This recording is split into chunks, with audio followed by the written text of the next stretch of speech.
여러분 안녕하세요. 흥미롭고 무서운 이야기를 해주는 남자 곽두필의 시선의 곽두필입니다.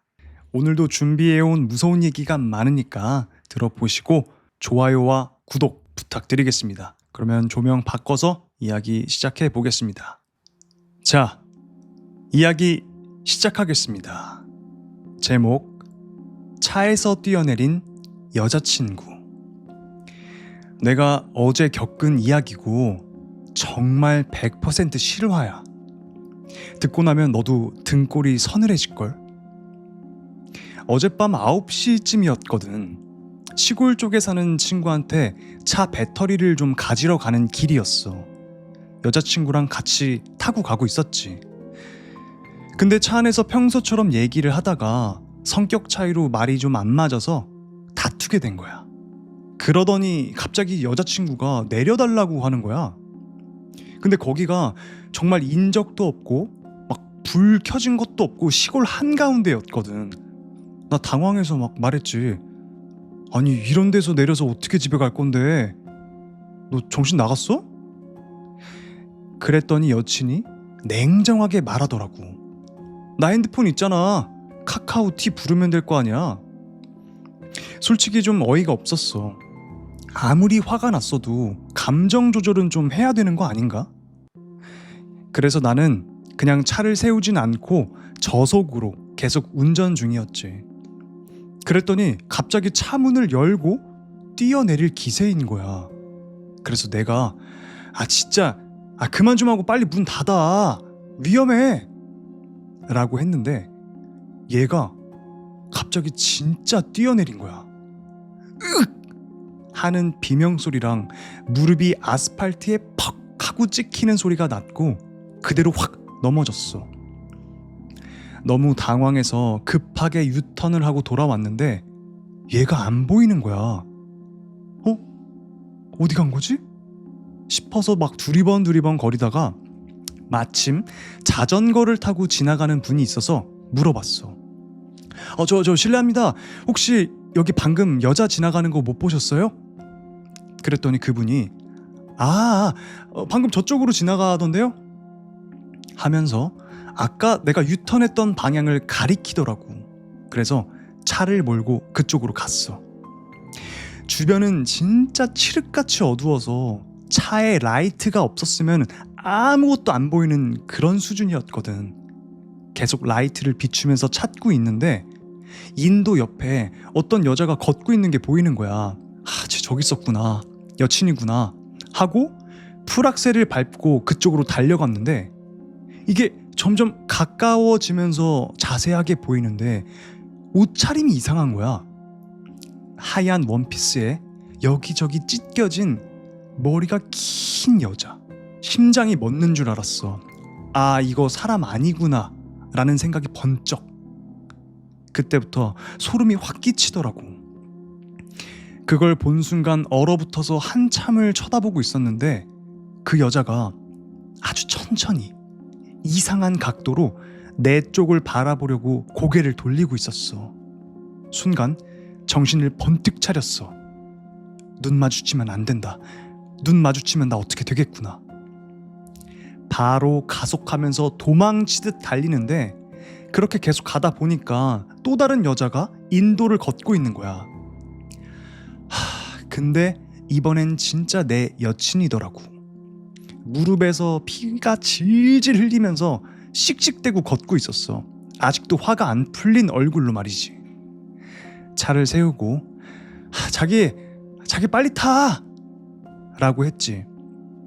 차에 타고 나서 보니까 상태가 장난이 아니더라고. 무릎 다 까지고 피 흘리고. 한편으론 진짜 미안했지만 얘 진짜 독하다 라는 생각도 들더라고.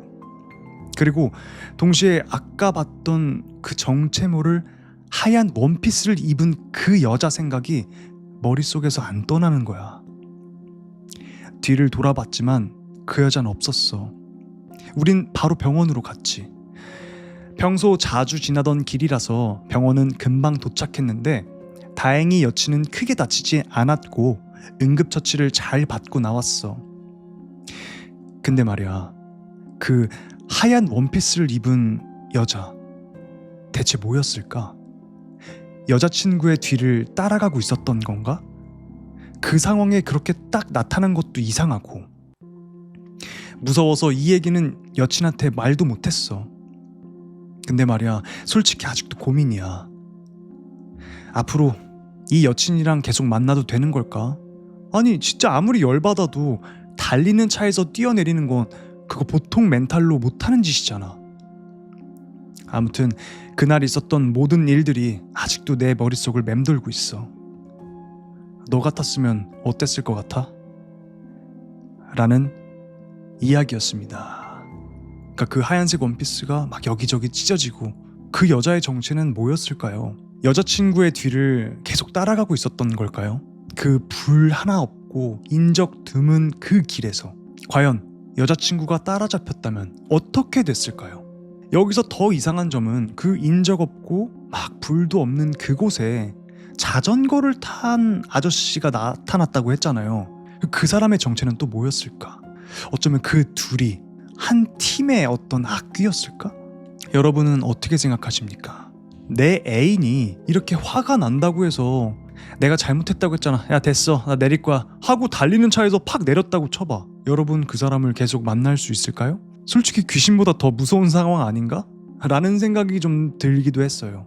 많은 괴담들에서 이런 얘기가 나오더라고요. 이상하게 눈을 돌릴 수가 없다. 그쵸, 여러분 많이 들어보셨죠? 저도 많은 괴담을 얘기하면서 계속 공통적으로 나오는 거 하나가, 귀신을 보면은 아니 무서우면 도망을 쳐야 되는데 왜 가만히 있어? 근데 그게 홀리는 건가 봐요. 시선을 뗄 수가 없다고 하더라고요. 이상하게도.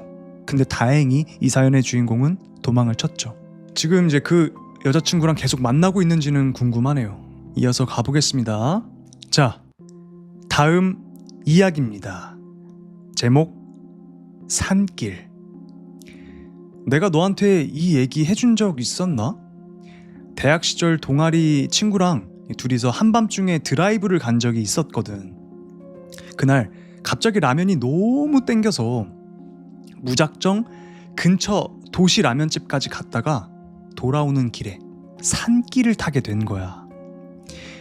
낮에도 몇 번 지나간 적은 있었는데 밤에는 정말 완전 딴 세상이야. 분위기가 막 싸해.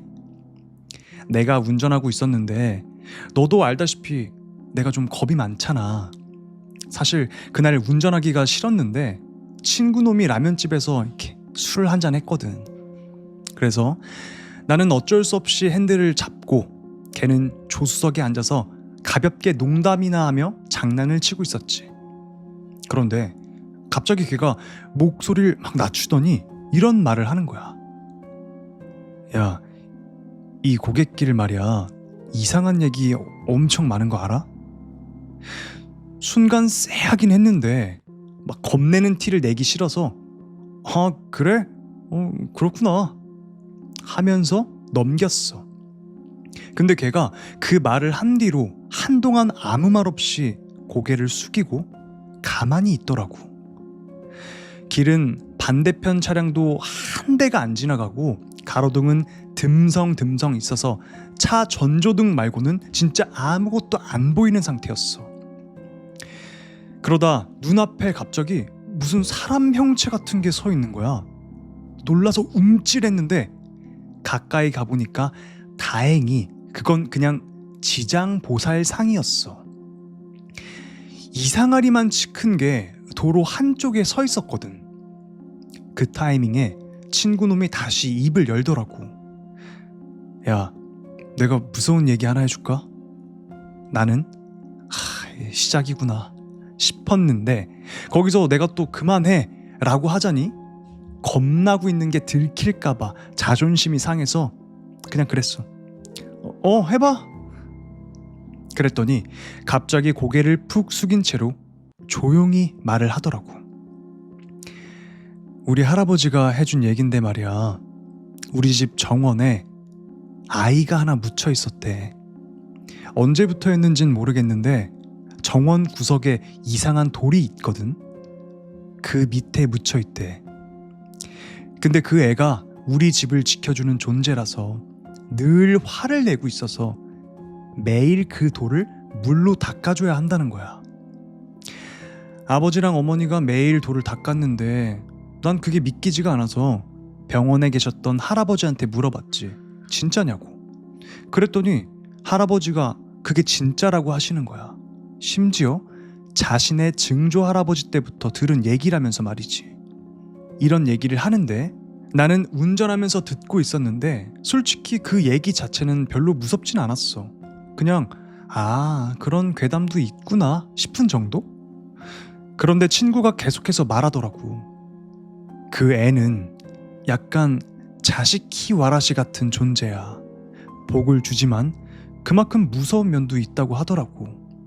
근데 왜 묻혀 있어야 하냐고 내가 물어봤거든? 이런 말을 하는 도중 순간 앞에 사람 형체가 갑자기 또 툭 하고 나타난 거야. 순간적으로 난 핸들을 확 꺾었어. 어두운 길에서 나타났다가 라이트에 비치고 확 사라졌거든. 뭐지? 또 지장보살인가? 싶었는데 난 그때 깨달았어. 지금 내가 달리고 있는 이 길, 일방통행 오솔길이었거든? 근데 지금 같은 데를 계속 반복해서 돌고 있는 느낌이 드는 거야. 그런데 그 와중에도 옆에 있는 친구는 계속 이야기를 이어갔어. 목소리는 점점 더 낮아졌고. 우리 할아버지가 그러셨대. 옛날에 우리 집 당주가 복을 가져온다는 아이를 억지로 집에 데려왔는데 아무리 잘해줘도 그 애는 돌아가고 싶어 했대. 그래서 그 당주가 칼로 그 아이의 사지를 자르고 집 구석구석에 하나씩 묻었대. 와, 그 얘기를 듣는 순간 진짜 소름이 확 돋더라.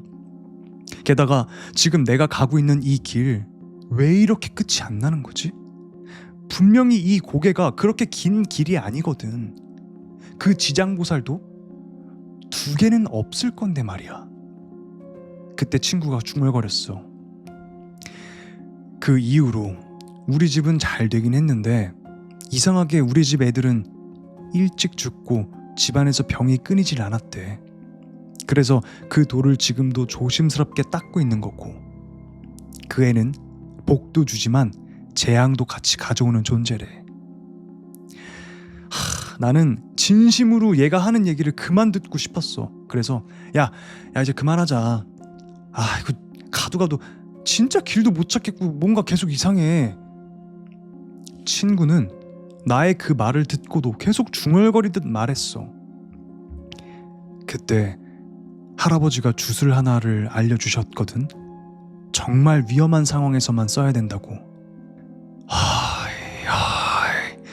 너의 팔은 어디 있느냐? 너의 다리는 어디 있느냐? 기둥을 짊어지고 어디에 가려느냐? 원한을 짊어지고 어디에 가려느냐? 그 말을 듣는 순간 진짜 심장에 찬물을 확 끼얹는 느낌이었어. 온몸이 덜덜 떨리더라. 근데 이상하게도 친구가 그 주문을 외우자 뭔가 내 머릿속에 있던 안개 같은 게 사라지는 느낌이 들었어. 그 순간 갑자기 넓은 도로로 접어들었고 시내의 불빛이 보이기 시작했어. 우린 근처 패밀리 레스토랑으로 가서 밥을 먹었는데 거기 앉아서도 둘 다 한참을 말을 못했어. 나중에 친구가 말해줬는데 그때 조수석 문 아래 틈에서 창백한 얼굴 하나가 슬쩍 올라왔었대. 얘가 그걸 보고는 이거 진짜 위험하다 싶어서 나한테 자기네 집안 주술 얘기를 꺼냈던 거래. 그 이야기는 사실 나한테 들려주려고 한 게 아니라 그 밑에 있던 창백한 얼굴한테 말해주려고 했던 거였지. 내가 장난처럼 야, 너 그 얘기 진짜 믿는 거야? 하고 웃으면서 물었거든. 친구가 해줬던 얘기 말이야. 그랬더니 걔가 씁쓸하게 웃으면서 마지막으로 한마디 하더라. 나 사실 그 돌 밑에 파봤어. 이제 이 이야기 너한테도 해줬다. 그러니까 오늘 밤에는 되도록 산길은 피하자. 진심이야. 라는 이야기였습니다. 친구가 갑자기 잘 타고 가고 있다가 고개를 푹 숙이고 중얼중얼거리면서 너 우리 집 이야기 한번 들어볼래? 하면서 막 무서운 얘기를 해줬잖아요. 이제 결국은 그거는 이제 친구한테 했던 얘기가 아니라 조수석 밑에 그 창백한 얼굴이 이 귀신을 물러가게 하기 위해서 자기네 집안 주술 이야기를 했던 거야. 사연의 주인공은 너 근데 아까 했던 말 다 뻥이지? 라는 식으로 물어봤지만 얘가 진짜 그 밑을 파봤다는 거죠. 실제로 그 주술이 있었나 봐요. 옛날에는 그런 미신 같은 게 많았기 때문에 지금에서 상상하지 못할 정도로 잔인한 일들이 많았을 거라고 생각해요. 이야기에 나온 것처럼 복을 가져다 준다는 아이를 데리고 와서 걔를 사지를 다 분해해가지고 집 곳곳에 묻었다고 했잖아요. 그 복이 우리 가문에 스며들게 하기 위해서. 야, 지금이야 막 그런 범죄 같은 경우는 저지르면은 금방금방 잡히고 해서 이 사람들이 억눌려 있는 거지. 저는 동물 중에서 인간이 가장 잔인한 것 같아요. 그래서 옛날 귀신들이 많은 것 같아. 그만큼 원한이 깊고 진짜 사람이 제일 무서운 것 같기도 하고요. 어쨌든 귀신도 원래는 사람이었을 테니까. 제 주변에도 악마가 있었어요. 엄마 다니던 교회 목사님이 사모님을 토막내서 팔당호의 일부를 버리고 일부는 교회 담장에 시멘트로 발라버린. 네? 이건 사탄도 울고 갈 이야기인데? 너무 무서우니까 이야기 이어서 가볼게요.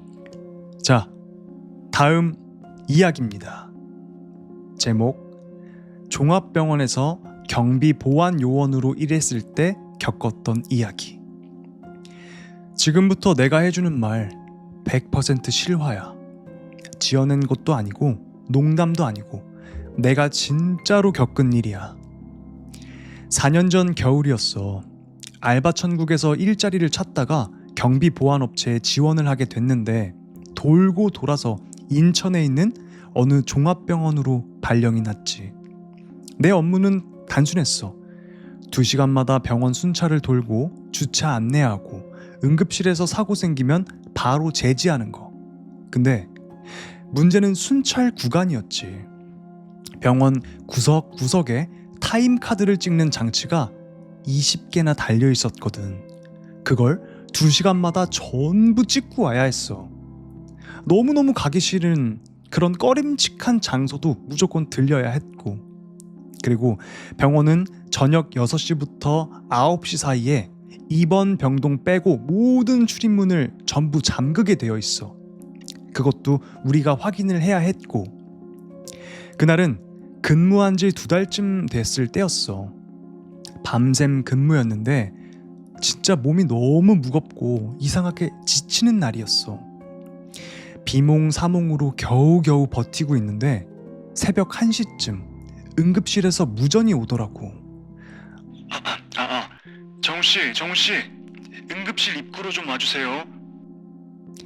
솔직히 그 말을 듣고 또 누가 술 처먹고 난리치나 보다 싶었지. 응급실에서 깽판 치는 사람들 그 제지하는 일이 정말 생각보다 많은데 대놓고 손을 쓸 수도 없으니까 그게 더 힘들었거든. 근데 이번엔 분위기가 좀 달랐어. 간호사 2명, 의사 보조 1명, 구조원 1분이 뭔가를 같이 들어달라고 하더라고. 가까이 가보니까 무언가 두꺼운 반투명 비닐로 칭칭 감긴 물체가 있었어. 처음엔 그게 뭔지도 몰랐는데 내가 손을 딱 대는 순간 소름이 쫙 돋는 거야. 아, 이거 시체구나. 알고 보니까 30분 전에 뺑소니를 당하신 할머니의 시신이었대. 작은 체구였지만 이상하게 무게감이 너무 막 무거워서 4명이서 들려고 했는데도 안 들려. 그래서 결국 2명을 더 불러서 겨우겨우 옮겼어. 이제 그 일을 마치고 다시 근무지로 돌아왔고 새벽 2시에 순찰을 시작했지. 근데 정말 이상하게 그날은 병원 안 정적이 너무 무섭게 느껴졌어. 심장은 계속 빨리 뛰고 뭔가 안 좋은 기분이 나한테 따라붙는 느낌이랄까? 그래도 순찰은 돌아야 하니까 하나씩 찍어가는데 17번째 타임카드를 찍으러 정신병동 쪽으로 향하던 중이었어. 복도를 지나서 코너를 돌고 잠겨있는 문을 열고 몇 발자국을 나간 순간 진짜 그 자리에서 난 얼어붙었어. 내가 본 건 한 20m쯤 앞에 검은 소복을 입고 머리를 막 풀어헤친 할머니가 정말 미친 듯한 빠르기로 비상구 쪽으로 막 걸어가고 있었던 거야. 진짜 사람이었다면 더 이상한 게 거긴 아무도 있어서는 안 되는 구역이었거든.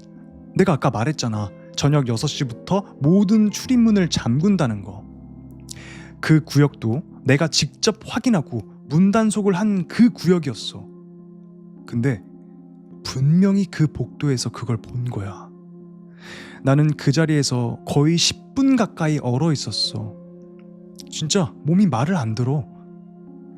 겨우 정신을 차리고 조심스럽게 복도를 지나서 화장실 옆을 지나 고개만 살짝 내밀어 코너를 확인했어. 아무도 없는 거야. 그 순간 진짜 속으로 기도했어. 제발 비상구 문은 잠겨있지 말아라. 문이 만약에 열려 있다면 사람이었겠지라고 내 스스로를 위로할 수 있었을 테니까. 사람이었다면 열고 지나갔을 테니까. 근데 문이 잠겨 있었어. 심장이 또 터질 듯 뛰었고 진짜 미친 듯이 그 자리를 벗어나고 싶더라. 그 전까지 나는 귀신이고 뭐고 전혀 안 믿었거든. 직접 본 것만 믿는 스타일이었고 영적인 존재? 웃기지 마. 이런 사람이었는데 그날 이후로 완전히 생각이 바뀌었어. 이건 진짜야. 순찰은 그날로 그만뒀고 한동안 악몽도 꾸고 후유증도 좀 심했는데 지금은 좀 괜찮아져서 이렇게 너한테 얘기할 수 있을 정도가 된 거지. 그리고 마지막으로 하나만 말하자면 사람이 진짜 겁에 질리면 소리가 안 나와. 그때 깨달았어. 숨이 턱 막히고 목소리조차 안 나와. 그게 진짜 공포더라. 라는 이야기였습니다. 여러분, 시체가 그렇대요. 사람이 몸을 힘을 쭉 빼잖아요. 성인 남자가 들기가 힘들대. 그래서 많은 사건들에서 토막 살인 사건이 나는 이유가 너무 무거우니까 그거를 유기하기 위해서, 유기할 때 용이하게 쉽게 유기하기 위해서 토막을 치는 거래요. 굉장히 무겁대. 이 사연의 주인공도 반투명 비닐로 뭔가가 막 씌워져 있었어. 그걸 막 사람들이 낑낑거리면서 들고 있던 거죠. 알고 보니까 그게 시체였고 그날 순찰을 돌다가 그 할머니의 귀신을 마주친 거죠. 와, 검은 소복. 솔직히 하얀 소복보다 저는 검은색 옷을 입은 귀신들이 더 무서운 것 같아요. 오늘 내가 검은색을 입긴 했네. 무서운 이야기는 계속됩니다. 자, 다음 이야기입니다. 제목 무덤 밀고 지은 집. 내가 어렸을 때 살던 집 이야기야. 참 오랜 세월이 흘렀지만 아직도 가끔 나의 꿈속을 점령하는 무서운 집. 이야기를 시작하기 전에 일단 우리 가족을 소개하자면 부모님과 오빠, 큰언니, 작은언니, 나 이렇게 6 식구. 집에서 아무 이상을 못 느낀 사람은 우리 엄마뿐이었는데 지금 생각해보면 엄마가 기가 참 셌던 것 같아. 그 집은 참 쌌던 기억이 나. 당시 우리는 여름에 큰 마루에서 자주 낮잠을 잤는데 이상하게 엄청나게 시원했어. 그 큰 마루는. 그냥 집과 집 사이라서 그런가 보다 생각하고 말기는 했는데 그 큰 마루에서 잠드는 사람은 꼭 가위에 눌렸어. 신기하지? 물론 엄마만 빼고. 아빠, 언니, 오빠 할 것 없이 마루에서 잠이 드는 순간 배 위에 검은 쥐 같은 작은 것이 휙 튀어 올라오더니 갑자기 그게 커지면서 목을 조르는 거야. 그래서 점차 우리 집 식구들은 그 마루에서 잠자는 것을 피했어. 식구들 함께가 아니면 잘 앉아있지도 않았어. 그러던 어느 여름, 나는 여름방학이라 점심을 먹고 잠시 담벼락에 등을 대고 마루에 앉아 잠깐 쉬고 있었어. 한 5분 지났으려나? 철 대문 여는 소리와 발소리가 나는 거야. 바라보니 앞집 아저씨가 걸어 들어오시는 거야. 나는 벌떡 일어나서 안녕하세요 라고 인사를 했지. 근데 고개를 들어 앞을 보니까 아무도 없는 거야. 내가 너무 더워서 잠깐 졸았나? 나는 땀을 닦고 다시 자리에 앉았어 라고 생각함과 동시에 내게도 가위가 눌린 거야. 검은 쥐의 형상이 내 가슴 위에 올라오더니 목을 조르기 시작했어. 난 움직일 수도 소리를 지를 수도 없었어. 바로 앞에 열린 문, 그러니까 집 안 주방에서는 엄마가 설거지를 하고 있었는데 난 엄마를 부를 수도 없었어. 나 이대로 죽는 건가? 라고 생각하는 순간, 야, 너 방학이라고 계속 그러고 잠만 자고 있을 거야? 이놈 기집애 빨리 안 일어나? 엄마가 지른 소리에 순간 몸이 풀리면서 벌떡 일어나졌어. 온몸이 완전 땀으로 범벅이 됐지. 그 뒤로 나는 마루에서 혼자서 절대로 쉬지 않았어. 너무 무서웠거든. 이상한 일들은 계속 생겼어. 문제는 그 다음 날이었어.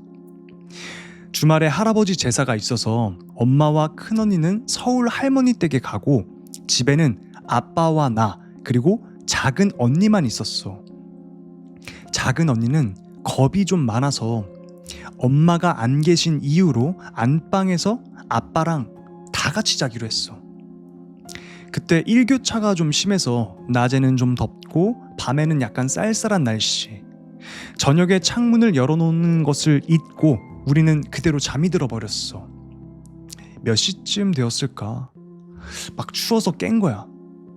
아빠도 추우신지 눈을 비비며 일어나셨고, 아빠, 내가 문 닫을게 라는 말과 동시에 난 자리에서 일어나 창문으로 손을 딱 뻗으려고 하는데 창 밖에, 그러니까 창 바로 앞에 사람이 서 있는 거야. 그것도 하얀 옷, 긴 검은 머리. 움직일 수가 없었어. 너무 무서워서 그대로 얼어버렸어. 아빠. 중얼거리며 앞만 바라보고 있었지. 아빠가 벌떡 일어나시면서 야, 너 뭐해? 창문 닫으라니까 라고 말씀하시다가 말고 내가 아빠 하고 중얼거리고 있으니까 내 팔을 흔들며 왜 그래? 너 왜 그래? 나는 그제서야 정신이 들었고 아빠한테 방금 전 내가 본 상황을 설명했어. 아빠는 후레쉬를 찾고는 잠시 확인하고 오시겠다며 밖으로 나갔어. 문으로 향하셨고 나는 혼자 있는 게 무서워서 쿨쿨 자고 있는 작은 언니를 뒤로 하고 아빠의 옷자락을 잡고 따라 나갔어. 아빠는 광도 열어보고 철 대문까지 가서 확인을 해봤는데 철 대문은 잠겨있는 채로 집 안에는 아무도 없었어. 결국 이 사건은 내가 잠결에 헛것을 본 것으로 마무리가 되는 듯 했는데 결정적으로 가장 큰 사건이 발생했어. 엄마가 제사에서 돌아오시고 지금까지 있었던 일을 이야기하니까 내가 겁이 너무 많아서 그런 거라고, 그래서 헛것을 보는 거라고 엄마는 그렇게 일축하셨고, 그날 이후 난 엄마와 함께 엄마 옆에서 엄마의 옷자락 끝을 잡고 잠을 잤어. 그리고 며칠이 지났을까? 어김없이 엄마 옆에서 엄마의 옷가락을 검지손가락으로 둘둘 감은 채 잠을 자려고 이렇게 뒤척이고 있는데 갑자기 방문이 열리는 거야. 그 창밖에 서 있었던 그 여자가 나를 보며 씩 하고 웃고 있는 거야. 나는 죽을 것 같이 무섭고 너무 떨려서 엄마를 깨우려고 했는데 가위에 눌린 것처럼 몸은 꼼짝을 안 하고 그 여자는 나와 엄마 사이에 앉았어. 그리고 엄마의 옷자락을 감고 있던 내 손가락을 펴려고 조금씩 손을 뻗어왔어. 옷자락이 풀리면 난 꼭 끌려갈 것만 같은 두려움에 숨도 제대로 쉴 수 없었고 거리고 있었는데 드디어 손가락이 탁 하고 풀어지는 순간 그 여자는 내 목으로 손을 옮겼고 점점 조여왔어. 그 여자는 여전히 날 보며 웃고 있었고 그대로 눈앞이 흐려졌어. 눈을 뜨니 아침이었어. 엄마 옷자락을 잡았던 검지에 손톱 자국이 목에는 흐리게 손자국 비슷한 멍이 들어있었어. 일어나자마자 울고 불며 제대로 말을 하지 못하는 나를 보며 엄마가 드디어 조금 심각한 표정을 지으셨지. 그리고 한 달도 지나지 않아서 우리 식구가 그 집을 떠나게 된 결정적인 사건이 발생했어. 일요일 아침 눈을 뜨자마자 모두 집합! 이라는 엄마의 명령이 떨어졌어. 모두 안방으로 모였지. 모두 양손 앞으로 내봐. 빨리 어서. 무척 무섭고 날카로운 음성으로 엄마가 말씀하셔서 모두 쫄았어. 한 사람 한 사람 손을 자세히 살피시더니 어젯밤에 손톱 깎은 사람이라며 우리를 쳐다보는 엄마. 그제서야 큰언니가 엄마 왜 그래? 아침부터 무슨 일이야? 언니의 물음에도 엄마는 대답하지 않으셨어. 그리고 우리는 각자의 방으로 갔지. 아무 일 없었던 것처럼. 우리는 밥을 먹었고 나는 안방에서 꾸벅꾸벅 졸다가 순간 잠이 확 깨어버렸어. 엄마의 한마디에. 엄마는 귀신이 맞아. 헐. 귀신의 귀자도 안 믿는 엄마가 귀신이 맞다고 하시는 거야. 난 너무 놀라서 움직이지도 소리를 내지도 못한 채 반쯤 누운 자세로 엄마만 응시하고 있었어. 엄마는 여보, 아까 속옷 벗어놓은 거 세탁기에 넣었어요? 넣었지. 애들 보기 전에 빨리 빨아버려. 그 소리에 내가 벌떡 일어나 세탁기로 뛰어가서 아빠의 빨래를 꺼내 들었어. 난 아무 말도 할 수가 없었어. 선명한 핏자국. 그것도 엄지와 새끼를 제외한 세 손가락을 피에 찍어서 속옷 위에 쭉 선을 그은 것처럼 처음에는 진하게 그리고 끝부분으로 갈수록 흐리게 묻어있는 선명한 핏자국. 그 사건 이후 우리는 3개월 만에 이사를 했어.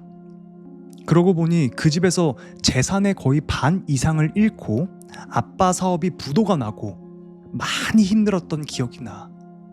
나중에 들은 이야기는 집을 짓기 위해 무덤을 밀어야 하는데 아무리 수소문을 해도 무덤 주인을 찾을 수가 없었대. 그래서 그냥 거기를 밀어버리고 집을 지었다는 거야.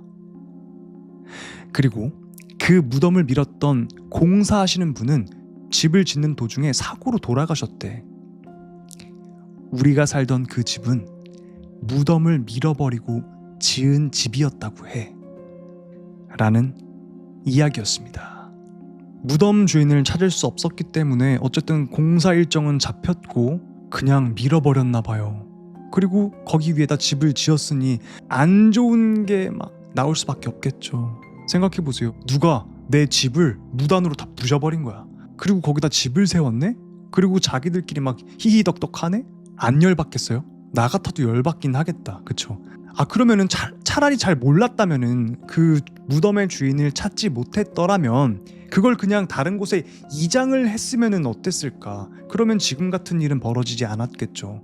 그 집에서 굉장히 나쁜 일들을 많이 겪었던 겁니다. 그리고 점점 이 귀신이 악귀가 대담하게 처음에는 그냥 기척만 소리만 그리고 집에 어슬렁어슬렁 거리는 그런 것만 있다가 점점 물리력을 행사하기 시작하고 나중에 이 집을 뛰쳐나오기 전에는 정말 피로 이 아버지의 옷에다가 단전에서부터 쫙 그은 거야.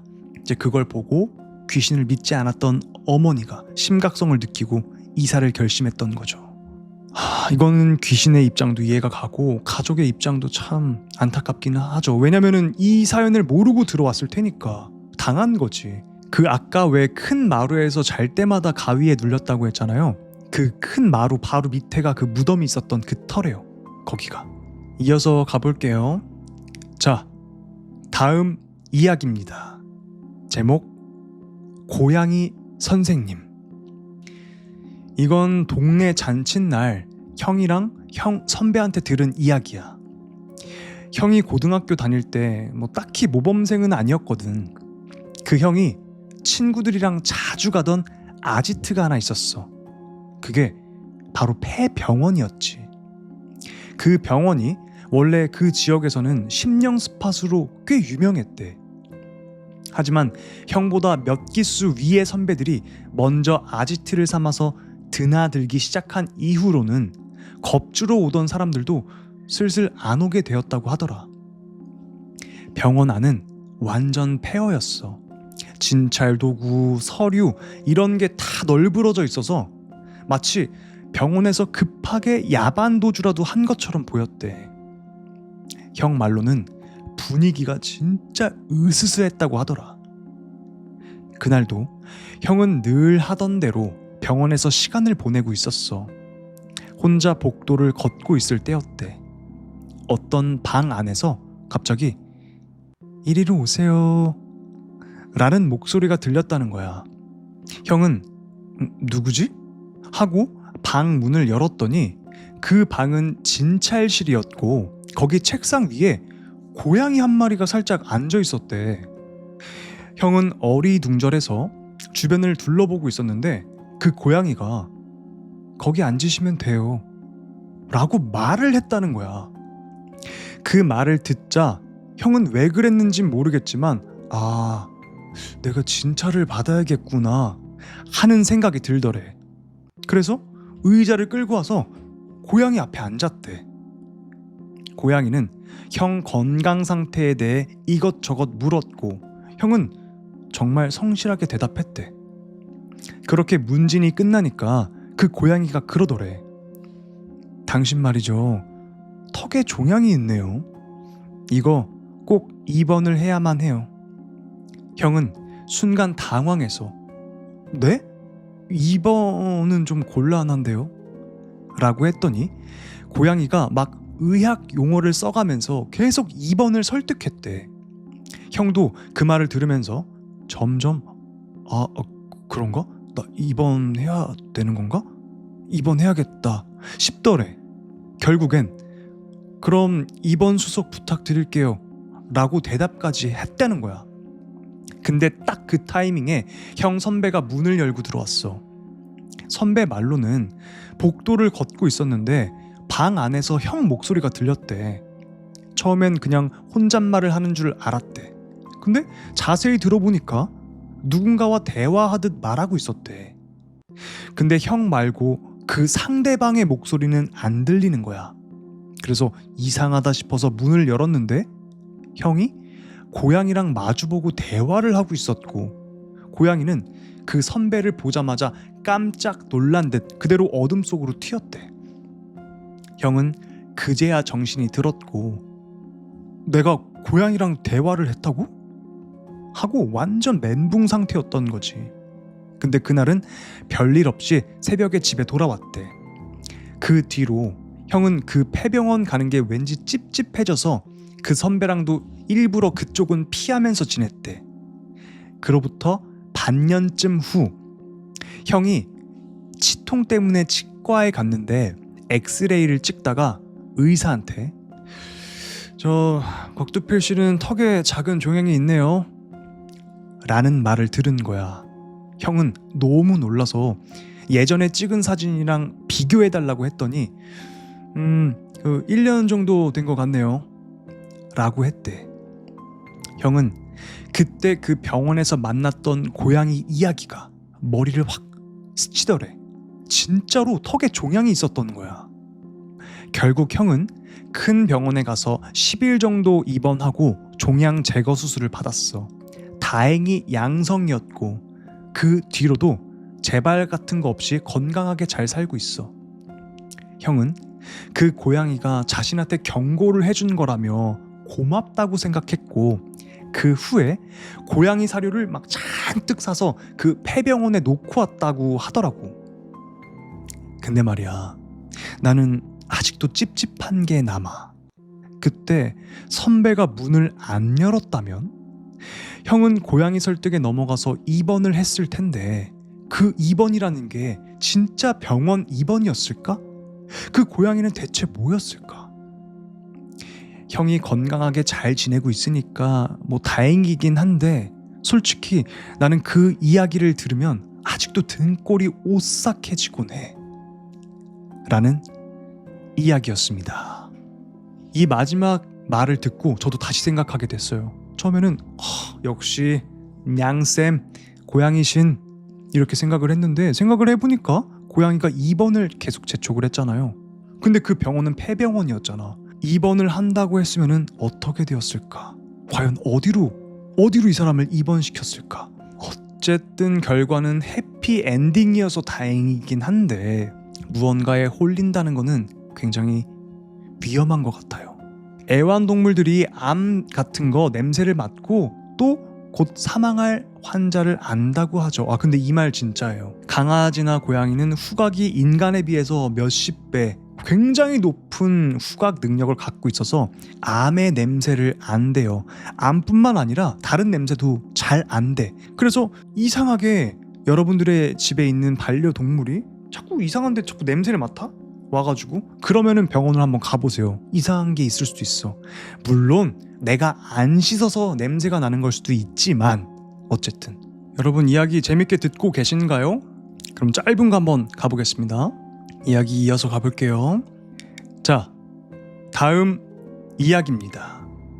제목 징크스. 혹시 이런 얘기 들어본 적 있어?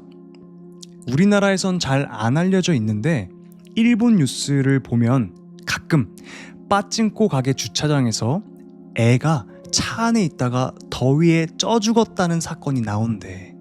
탈수나 질식사로 말이지. 보통은 부모가 게임에 빠져서 아이를 차에 둔 걸 깜빡한 거 아니야? 라고 생각을 하잖아? 근데 말이야, 그런 일이 계속해서 자주 일어나는 데는 충격적인 뒷이야기가 있더라고. 이게 빠찡코 매니아들 사이에선 꽤 유명한 징크스래. 자기 아이를 차 안에 두고 아슬아슬하게 게임을 하면 대박이 터진다. 진짜 말도 안 되는 소리 같지. 근데 거기다가 대고 이런 이유를 갖다 붙인대. 그 지독한 답답함을 잘 참고 버틴 아이는 나중에 참을성 있는 어른이 돼서 성공하고 부모를 호강시켜 준다. 미쳤지.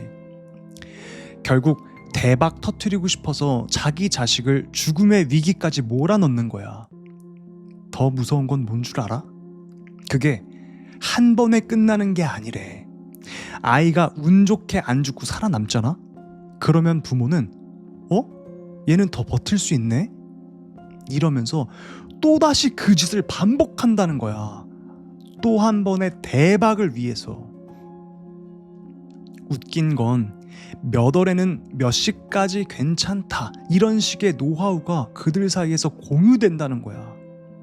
물론 대부분은 대박은커녕 아이가 정말 죽어버리는 사고로 끝나고 말지. 진짜 소름 돋는 건 그렇게 겨우겨우 살아남은 아이가 이유도 모른 채 매번 생사의 고비를 넘고 있다는 거야. 단지 부모가 빠찡코에서 돈을 좀 따보겠다고. 그 참을성 많은 어른으로 자란다는 말, 솔직히 그거 참을성이 아니라 학대에 익숙해진 피해자 아닐까? 들으면 들을수록 찝찝하고 씁쓸한 이야기지. 나는 이런 이야기를 듣고 나니까 뉴스에서 그런 사고가 나오면 그저 실수였겠지 라고는 절대 생각 못하겠더라. 라는 이야기였습니다. 짧고 충격적인 이야기죠. 괜히 자기들이 돈 잃고 못 다니까 그런 거라도 만들어가지고 위안 삼고, 어쨌든 그러니까 그 행위 자체가 악마한테 자식을 파는 거잖아. 그런 부모 밑에서 자라면은 절대로 정상적인 아이로 자라날 수가 없습니다. 그리고 높은 확률로 그 아이는 나중에 범죄를 저지를 가능성이 높아요. 근데 도박은요 무조건 잃게 돼 있다고 합니다. 여러분들 도박하지 마세요. 이야기 계속 이어서 가보겠습니다. 자, 다음 이야기입니다. 제목 이상한 집터.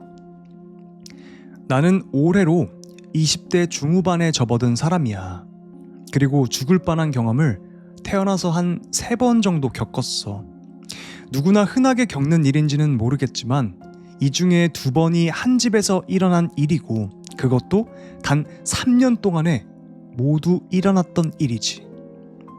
어릴 때, 그러니까 한 11살 때? 12살 때쯤 엄마랑 아빠가 집을 하나 사셨고 그 집을 살 때 대출을 많이 껴서 어쩔 수 없이 같은 시 안에서도 조금은 외지고 산속과 논밭이 있는 동네로 이사를 가야 했어.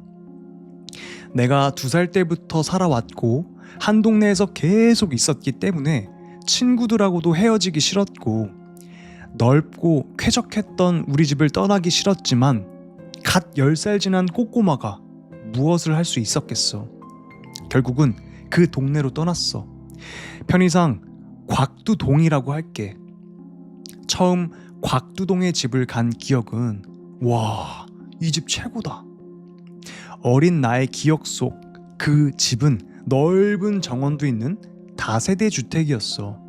바로 집 앞에는 큰 버드나무가 있었고 집 마당에는 보리수, 밤나무, 앵두나무, 목련나무, 개나리목 같은 것들이 가득했거든.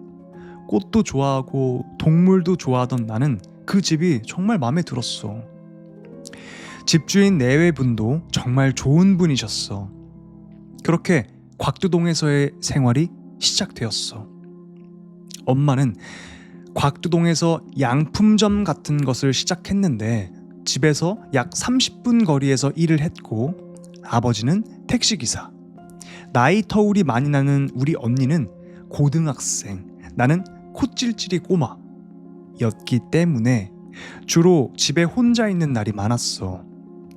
우리 집은 세 가구가 사는 집에서 반지하, 거기다가 빛도 잘 안 드는 안쪽 방이었어. 집에 있으면 무섭다는 생각이 주로 들어서 동네로 맨날 나가 놀곤 했지. 그리고 우리가 그 집에서 이사를 하고 2개월, 3개월쯤 되었을 땐가 아버지가 새벽에 교통사고를 크게 당하신 거야. 나는 지금도 기억나는 게 그날 밤 따라 자꾸만 눈물이 나는 거야. 아무 이유 없이 막 서럽고, 그래서 밥을 먹다가도 눈물 막 떨어지고 계속 몸이 떨리고, 엄마가 아빠 밖에 계실 때 우는 거 아니라고, 그럼 아빠한테 안 좋은 일 생긴다고 뚝 그치라고 막 혼내서 이를 악물고 끄끄거리면서 참았지. 다음날 아침에 일어나 보니까 엄마도 없고 아빠도 안 오셨더라고. 그리고 언니가 오늘은 학교에 안 가도 된다고 옷 갈아입으라고 하고 택시를 타고 같이 어딜 갔는데 아빠였어. 새벽에 큰 트럭이 음주운전으로 아빠 차를 빡 박았대. 재빨리 아빠가 차를 돌려서 다행히 목 디스크랑 외상만 있었고 목숨은 건지신 거라는 거야. 그렇게 아빠가 일도 못하고 꼼짝없이 병원에서 3개월을 보내셨어. 엄마는 밤낮으로 병원을 오가셨고 아직 어린 나는 주인집 아저씨의 아주머니가 낮엔 돌봐주시고 저녁엔 고등학교 수업만 받고 돌아온 언니가 날 봐줬어. 근데 그 집에서 밤에 잠을 잘 땐 항상 이상한 느낌이 드는 거야. 내 기억엔 따뜻했던 계절이야. 더워서 약간 땀도 났던 그 계절. 혹시 그거 알아? 추운 날도 아닌데 피부가 따끔따끔한 추위? 한기? 그런 거 혹시 아는 사람 있을까? 내가 그래서 이불을 머리부터 발끝까지 확 덮고 이불 틈으로 가끔씩 이불 밖을 이렇게 바라보곤 했어. 슬쩍 보다가 언니 발가락이 이불 사이로 이렇게 삐져나가면 내가 손만 슬쩍 내밀어서 얼른 덮어주고 나는 그때 뭔가를 느끼고 겁이 났었나 봐. 그날도 그렇게 잠이 들려는데 문 쪽으로 뭔가 움직이는 게 느껴지는 거야. 너무너무 무서운데 한번 바라보고 싶어서 이불을 살짝 들추고 문 쪽을 바라보려는 순간 그대로 가위에 눌렸어. 눈은 분명 땅을 향해 있는데 앞이 보이는 거야. 큰 호랑이? 호랑이라고 하기도 못한 그 뭔가가 슬금슬금 안방문을 지나쳐서 언니랑 내 방으로 오려고 했어. 너무 무서워서 눈물이 찔끔하고 났는데 난 안 움직여지는 거야. 소리도 안 나고 소리만 간신히 나고. 지금은 가위에 눌려도 가뿐하게 손가락 움직여서 풀겠건만 아무것도 안 되는 거야. 그건 점점 다가오고 보고 싶지 않은데 눈앞에 그건 자꾸 보이고 그냥 그대로 기절한 것 같아. 깨어났을 땐 언니가 내 뺨을 때리고 있었어. 왜 이불을 머리 끝까지 뒤집어 쓰고 숨을 못 쉬고 꺽꺽거리고 있냐고. 그런 걸 아버지가 돌아오시기 전까지 약 3개월 동안 계속 느낀 거야. 뭐가 있는 것 같다 라고 말이야. 그리고 아빠가 퇴원하고 몇 개월을 더 거쳐서 내가 죽을 뻔한 첫 번째 사건에 다다르게 돼. 우리 외할아버지 목사님이시고 작은 교회도 하셨어. 그리고 시골집에는 리트리버, 포메 같은 견종을 10마리 이상 키우셨지. 우리 집에 한번 와보시고는 넓긴 한데 라고 하시면서 조금 걱정스러워 하시더니 다음에 할아버지 댁에 놀러 갔을 때 마당이 있는 집이니 괜찮을 거라면서 강아지를 한 마리 주셨어. 강아지는 매우 활발하고 귀여웠는데 강아지랑 뒷마당에서 뛰어놀려고 할 때 강아지가 정화조 구멍 같은 곳을 휙 하고 지나가서 나도 거길 생각 없이 밟았어. 콱직 하고 나무가 부서지는 소리와 함께 나는 정화조에 빠지게 되었지. 정확하게는 빠지지는 않았어. 강아지 목줄과 내 손가락 힘이 날 구한 건진 모르겠지만 마당보다 살짝 높았던 정화조 턱에 손을 딱 걸치고 있는 힘껏 엄마를 불렀어. 엄마! 엄마! 근데 지금 생각해보니 그때 엄마는 시장을 가셨을 때인 거야. 주인집 아저씨가 외출하시느라 정원 앞마당으로 나가셨다가 내 소리를 듣고 막 달려와서 날 꺼내주셨어. 발목까지 정화조 물에 담겼던 건 지금 생각해도 너무 더럽다. 그날 깨끗하게 씻었는데도 그 똥똑이라고 하지? 그게 올라서 내 발은 시퍼렇게 부어서 한 3일간은 붓기가 빠지지 않았어. 만약 주인집 아저씨가 3분이라도 먼저 나가셨다면 난 거기서 똥똑에 올라 죽었을지도 몰라. 내 키가 꽤 큰 편임에도 불구하고 아예 밑으로 그냥 거의 빠지고도 남았거든. 사실 이건 소소한 이야기였고 두 번째도 역시 큰 교통사고를 당하게 됐어. 정확하게 기억해. 그날은 소풍 가기 전날이었고 엄마는 도시락을 싸준다고 시장에 가셨어. 일찍 집에 돌아온 나는 배가 고파서 엄마가 끓여둔 김치찌개에서 고기 2점을 쏙쏙 건져 먹고 TV를 보면서 뒹굴뒹굴 거리다가 엄마가 전화로 짐이 많으니까 도와주겠냐고 물어서 알았다고 하고 일어섰어.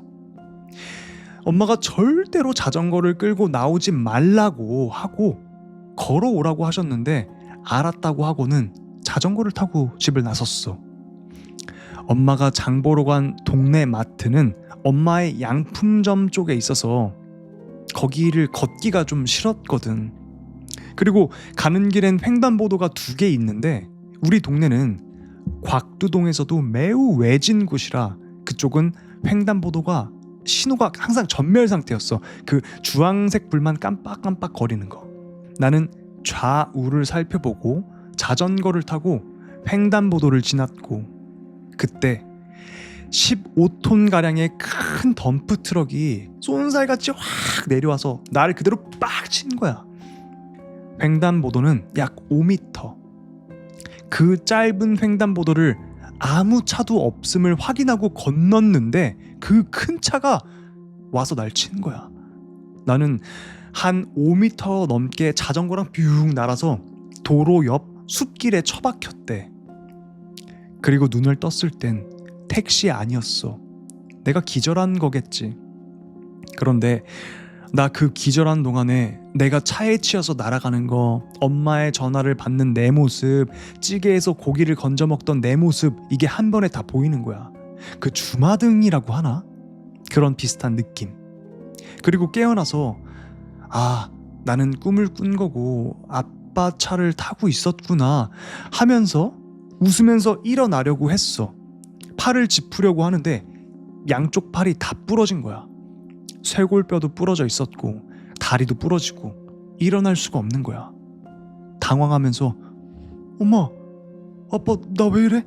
나 왜 이래? 하는데 처음 보는 아저씨랑 아줌마가 아가 일어났어? 지금 차에 치여서 그래. 병원 가야 되니까 빨리 아빠 번호 빨리 핸드폰 번호 빨리 라고 하는 거야.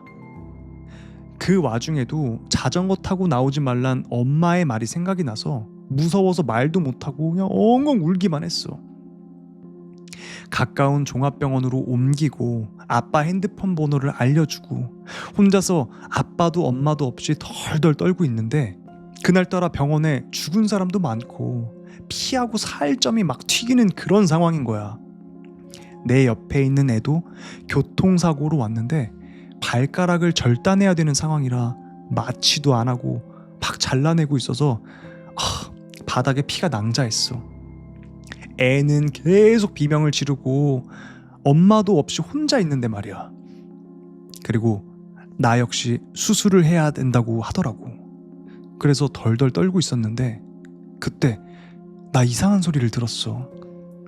저 기집애 명독이네.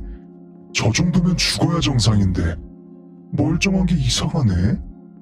그땐 의사였겠거니 생각했고 너무 화가 나고 무서운 상황이지만 엄마도 없었고 난 어리고 소심한 나는 눈물만 흘리고 있었어.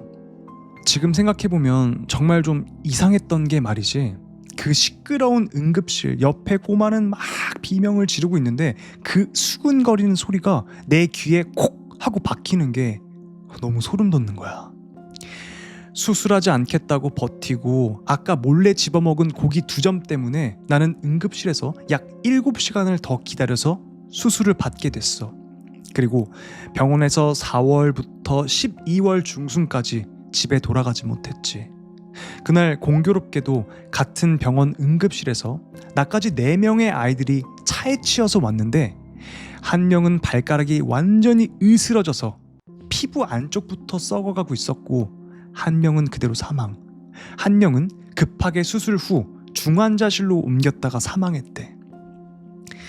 약 8개월이 넘는 시간 동안 나는 병원에서 내 옆에 누워있던 환자가 죽는 것도 보고 옆방의 할아버지가 화장실에 미끄러져서 돌아가신 것도 보고 오토바이 사고로 척추뼈가 부러져서 목 아래로는 아무것도 할 수 없는 그런 사람도 봤어. 내 인생 최악의 기억일 거야. 그리고 내가 퇴원하고 얼마 안 돼서 이번엔 엄마에게 갑자기 복통이 찾아왔어. 내가 입원한 지 얼마 안 됐을 때부터 배가 따끔따끔했었대. 근데 그게 그냥 스트레스겠거니 하고 그냥 방치한 거지. 별거 아닌 것 같지만 만성 맹장이었어. 맹장이 터져서 엄마의 다른 장기까지 뭔가가 넘어갔다고 하더라고. 정확한 건 모르겠어. 엄마가 계속해서 그 복통을 참고 참은 지 거의 1년이 다 돼가는 시점인 거야. 새벽에 쓰러지셔서 바로 응급수술을 받았어. 그게 더 퍼졌다면 위험했다고 의사가 그랬다더라. 또 친할아버지가 혼자 사셨는데 밤에 농약병을 막걸리로 착각하시고 그걸 마시다가 돌아가셨어. 친할아버지와는 왕래는 없었지만 전화를 내가 받았던 게 기억이 나. 이게 모두 그곳으로 간 지 햇수로 3년 만에 일어난 일이야. 실제로 거기서 거주한 지는 2년쯤? 사실 이건 가족들이 아프거나 다치거나 다칠 뻔한 이야기지만 정말 다사다난했어. 우리 집하고 붙어있는 어두운 뒷마당에 나무로 된 창고가 있었는데 옆집 애랑 그 애 친구랑 거기서 불장난을 하다가 막 불을 질러서 담 넘어 우리 차에까지 불이 붙을 뻔한 적도 있고 그 집에서 키웠던 동물들은 모두 죽거나 다치거나 했어. 나를 구했던 폼에는 앞집 개가 목줄 매어 있는 우리 포메하고 교미 붙은 상태에서 도망을 가려고 대문 밖으로 막 몸을 빼다가 포메는 목줄에 걸려 있잖아. 얘가 목이 메어서 질식사를 한 거야. 토끼 2마리를 키웠어. 일주일 만에 고양이가 와서 잡아먹어서 참혹하게 발견되었고 병아리를 사서 집안에서 키웠는데 쥐가 물어 죽였어. 엄마가 하시던 양품점은 이사간 지 4개월 만에 건물주가 세금과 빚 때문에 경매로 넘어가고 엄마가 건물주하고 전화로 막 싸운 뒤에 건물주가 자다가 그대로 죽은 거야. 마음이 여린 엄마는 그 부인에게 보증금하고 권리금을 받을 생각도 못하고 그냥 그대로 가게를 접게 되었어. 그 집에 있을 때 유독 가정 불화가 잦았어. 내가 태어나서 한 번도 본 적 없는 엄마의 눈물을 몇 번이나 봐야 했고 아빠랑 엄마는 정말 별거 아닌 것으로 부부싸움 후에 아빠가 거의 한 달간 가출해서 행방을 찾을 수가 없었어. 한 달 뒤에 들어와서 아무렇지 않은 듯 살았지만 당시에 이혼 얘기도 오갈 정도로 심각했지. 그리고 마지막으로 무언가를 내가 봤어. 윗집은 제사를 자주 드렸어. 근데 나 그때마다 뭔가를 본 것 같아. 우리 집하고 주인 집하고는 계단의 차이가 있을 뿐 문의 위치는 같았어. 그런데 윗집에서 제사를 지내고 음식을 우리 집으로 주곤 했는데 하얀 연기 같기도 하고 뭉글뭉글한 게 현관문 천장에서 쑥 하고 내려와서 이쪽 저쪽으로 움직였다가 다시 천장으로 쑥 올라가고 다시 쑥 내려와서 움직이다가 음식을 버리는 쓰레기통 위쪽을 빙빙 돌다가 다시 위로 쑥 올라가고 어쩔 땐 흰색이었다가 어쩔 땐 검은색이었던 그거. 사실은 이 모든 걸 잘 기억하지는 못했어. 기억하기도 싫었고 그나마 생생한 건 내가 교통사고 났을 때뿐이야. 아마 이걸 망각한 것도 그 집에서 나온 후부터는 우리 집 정말 화목했고 누구 하나 아픈 사람도 없고 지금까지 잘 살고 있거든. 근데 어떻게 이 일이 기억났냐 하면 며칠 전 형부랑 언니랑 셋이 앉아서 얘기를 하다가 그 곽두동 얘기가 나온 거야. 언니가 거기서 1년만 더 있었어도 그 다음은 자기 차례였다. 이런 얘기를 하는 순간 모든 게 번쩍하고 기억이 났어. 그리고 아무렇지 않은 그 단편적인 이야기들이 전부 퍼즐처럼 다 맞춰지면서 정말 무서워졌어. 그래서 모두에게 말해주고 싶었어. 친구들한텐 이상한 애라는 얘기를 들을까봐 겁이 났거든. 집터라는 거 그거 정말 있는 거야. 조금만 이상하다면 그곳을 얼른 벗어나길 바래. 내 이야기는 여기까지야. 라는 이야기였습니다. 이야기가 조금 길었죠. 근데 안 좋은 집터에 들어가게 되면서부터 엄청난 일들을 많이 겪었죠. 저는 이 글을 읽으면서 공감이 갔어요. 너무 비슷한 거야.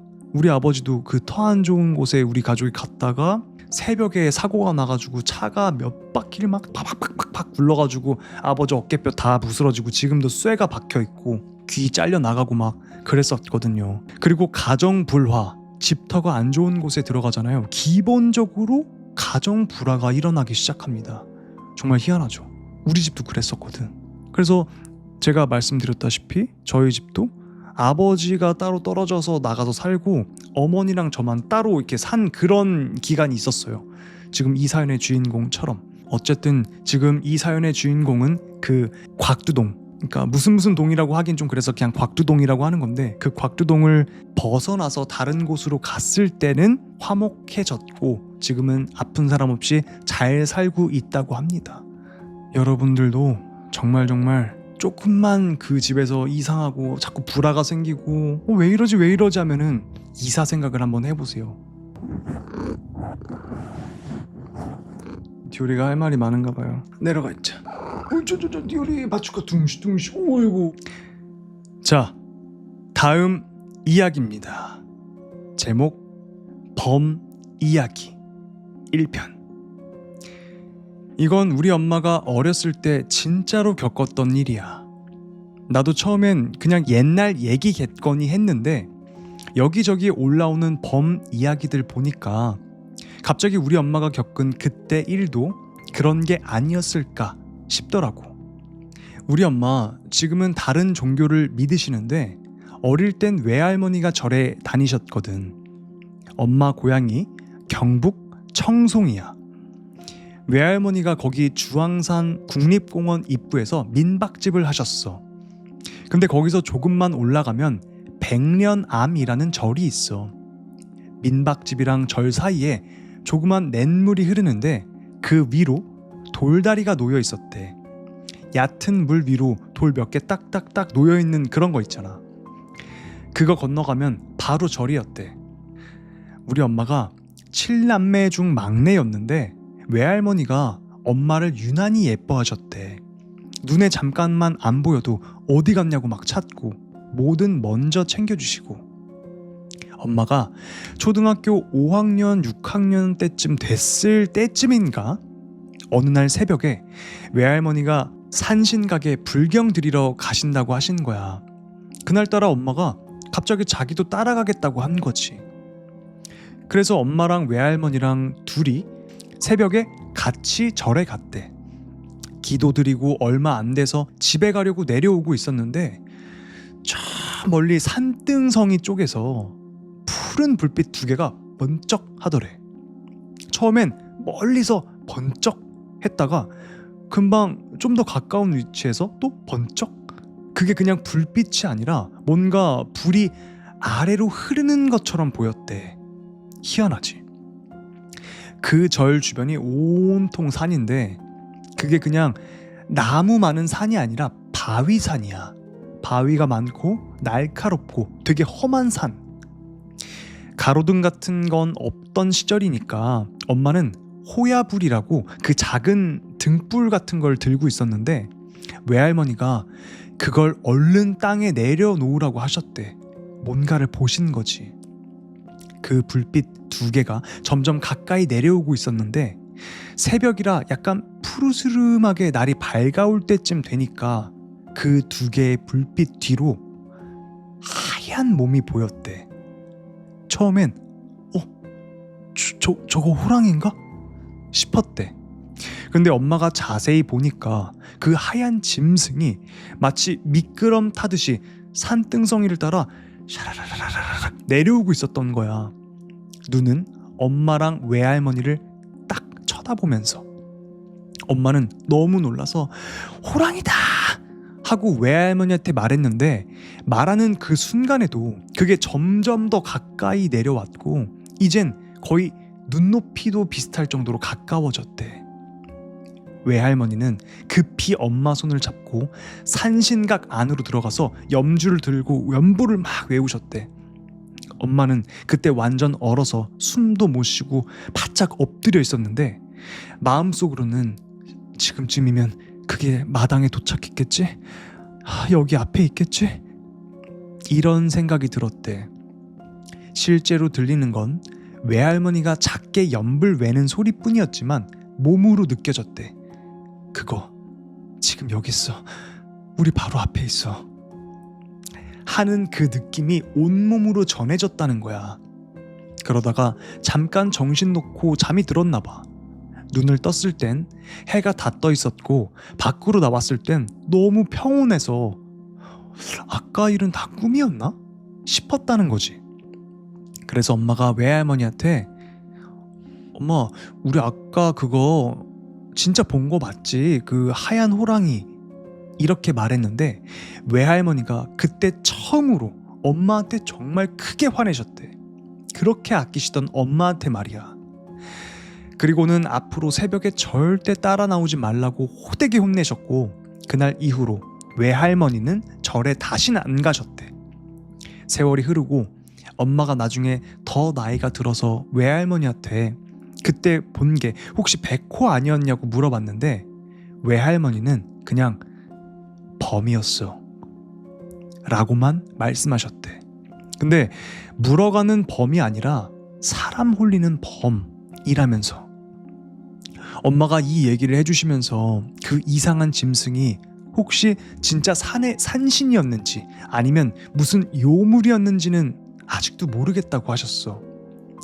몸집은 엄청 길쭉하고 하얀데 다리는 안 보이고 눈은 진짜 불타는 것처럼 푸른색이 이글이글 거렸대. 라는 이야기였습니다.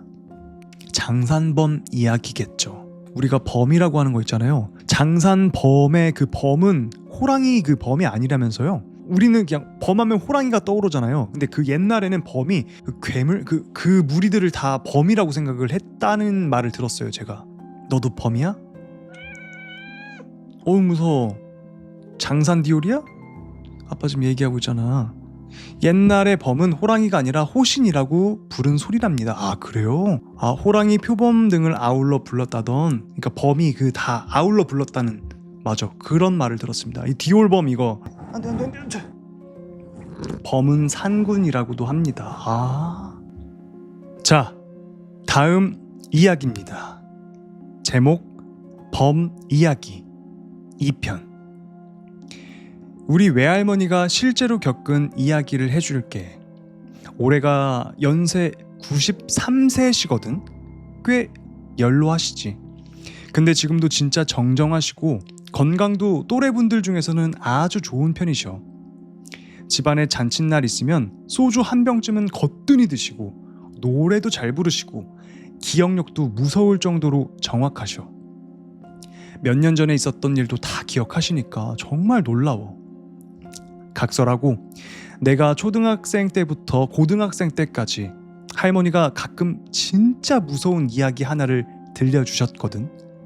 그 이야기만 나오면 평소에 늘 밝으시던 할머니 표정이 확 굳고 목소리도 낮아지고 진짜 엄청 진지하게 이야기를 하셨어. 바로 범 이야기야. TV에 호랑이가 나오면은 할머니는 항상 저거 범 아니야 이러셔. 진짜 범은 하얗고 영물이라고 하시거든. 왜 그렇게까지 확신하시는지는 모르겠는데 할머니는 그렇게 말씀하시고 끝까지 그렇게 믿고 계셔.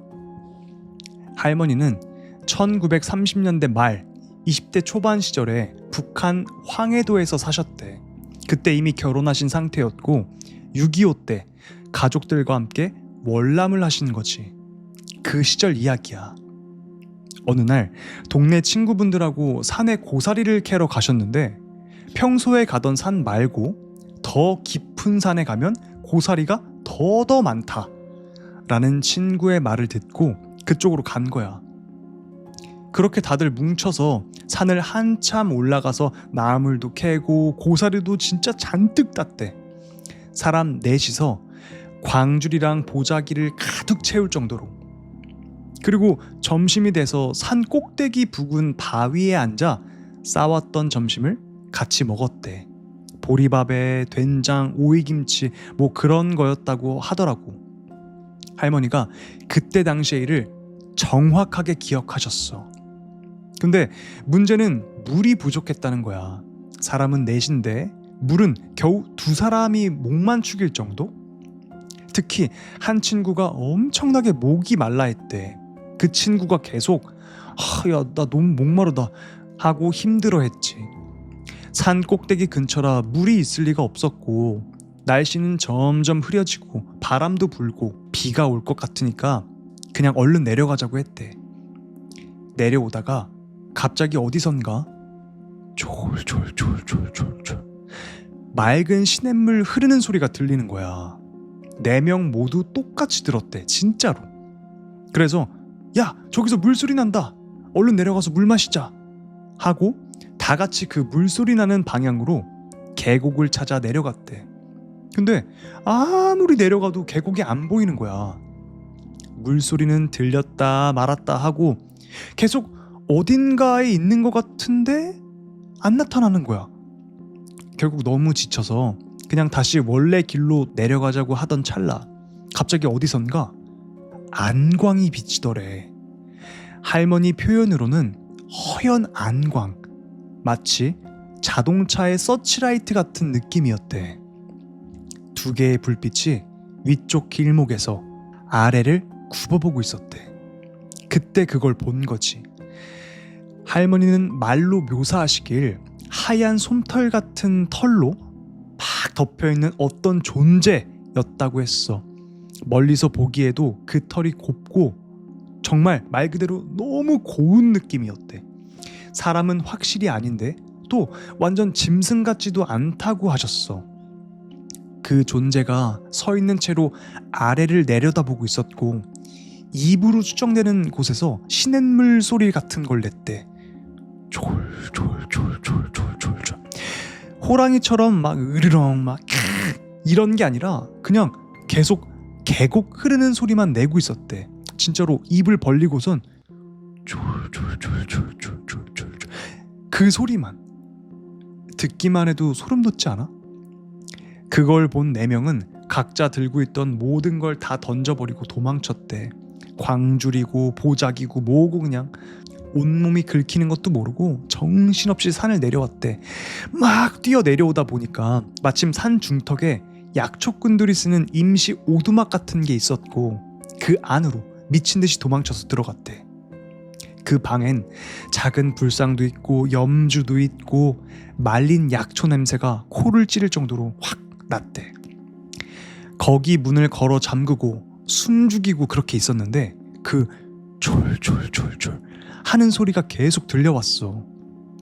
그러다 갑자기 그 목이 마르다던 친구 이름을 부르는 목소리가 들려왔대. 빙글빙글 도는 듯한 소리로 아주 다정하게. 그리고 그 목소리는 그 친구의 어머니 목소리였대. 다들 너무 무서워서 숨도 제대로 못 쉬고 벌벌 떨고 있었지.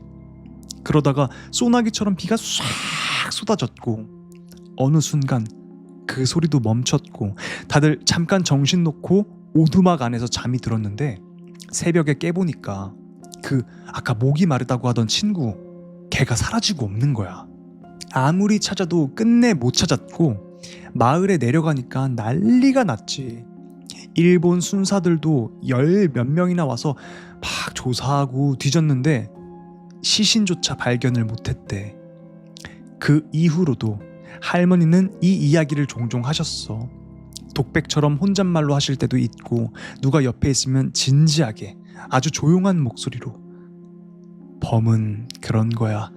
사람 같은 짐승이야. 머리가 좋고 소리도 안 나고 빨라. 아주 영물이야. 할머니는 지금도 그러셔. TV에 나오는 호랑이를 보면 저건 범 아니야. 범은 그렇게 생기지 않았어. 그러면서 그 존재는 걸을 때도 소리가 하나 없었고 하얀 솜털 같은 걸로 가득 덮여 있었대. 진짜로 그건 뭐였을까? 난 그 이야기를 들을 때마다 아직도 소름이 돋아.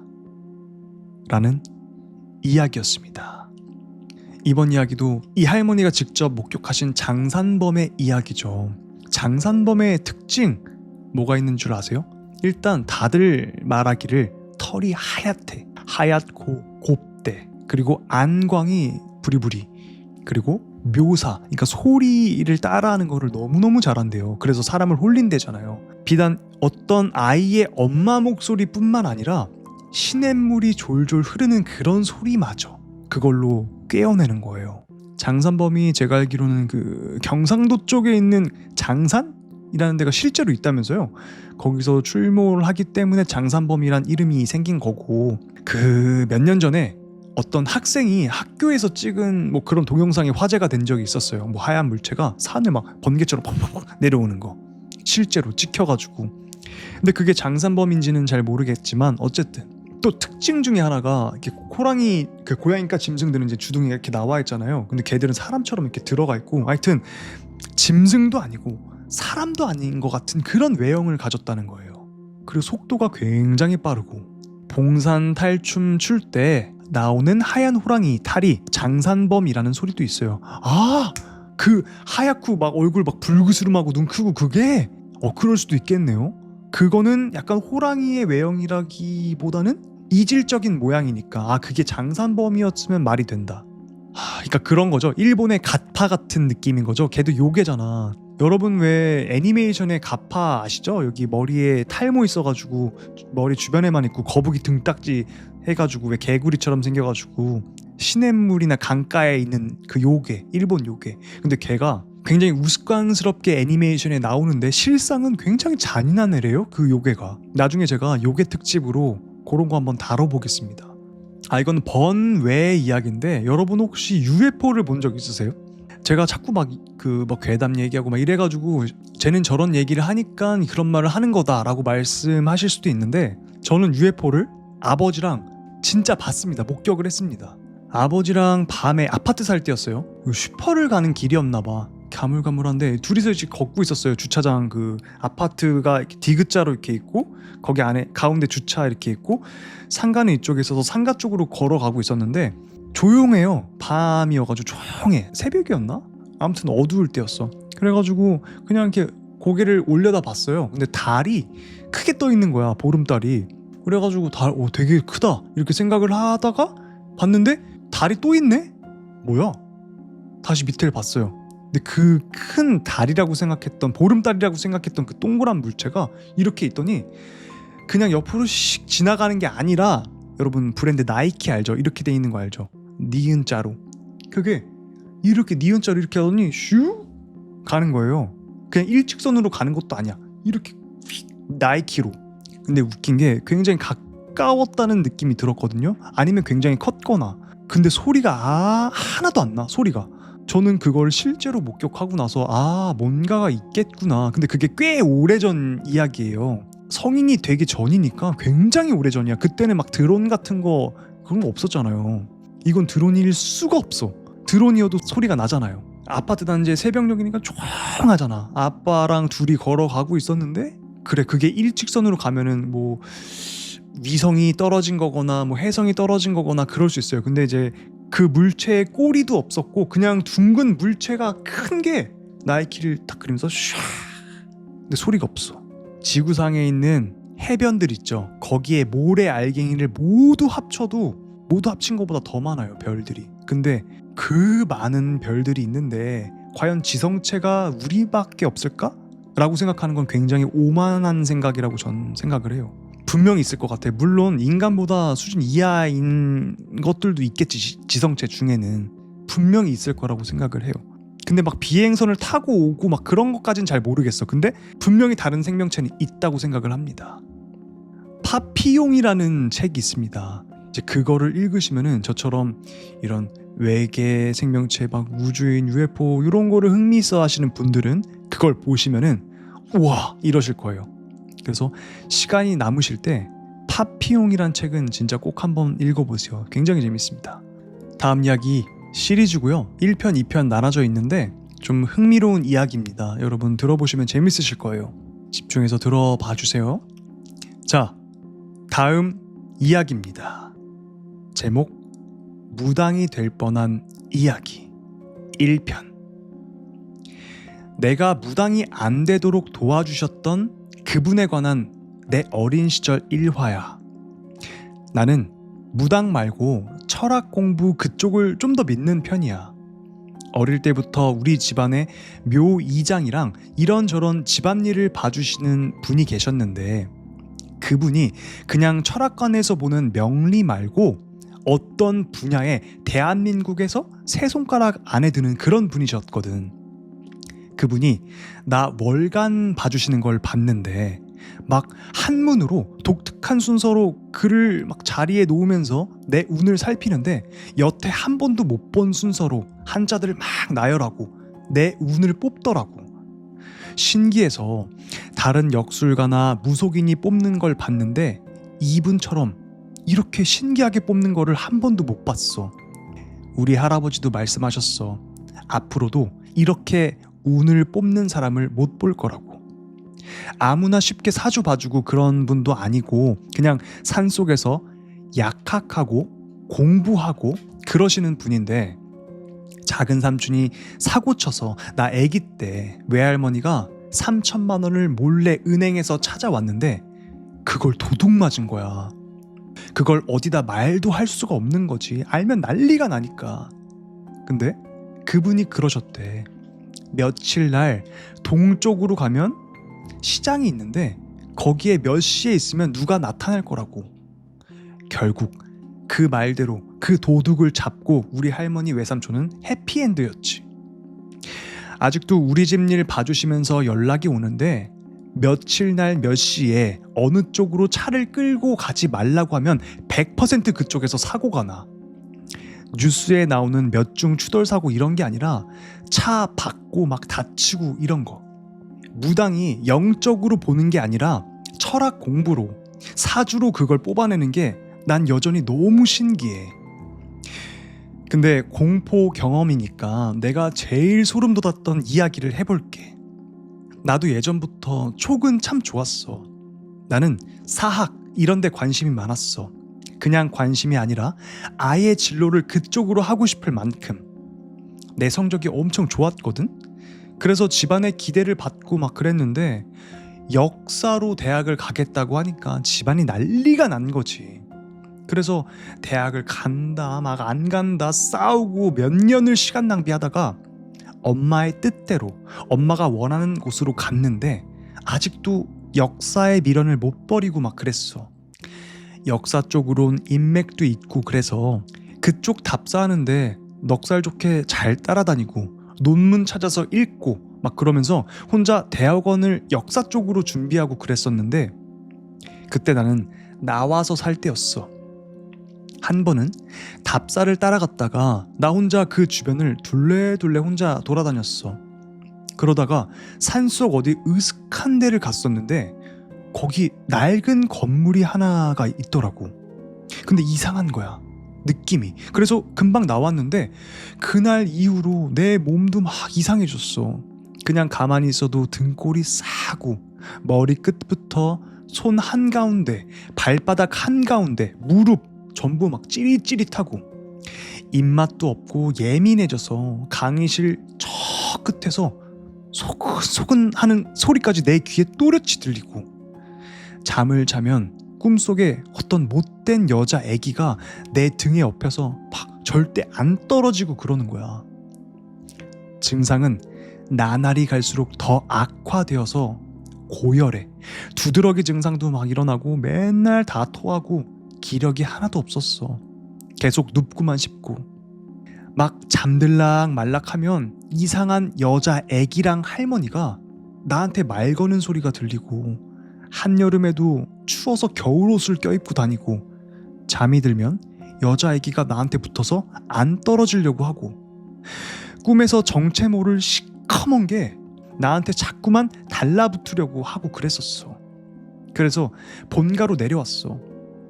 내가 왜 이렇게 아픈지는 절대 말 안 했지. 알면 난리가 날 테니까.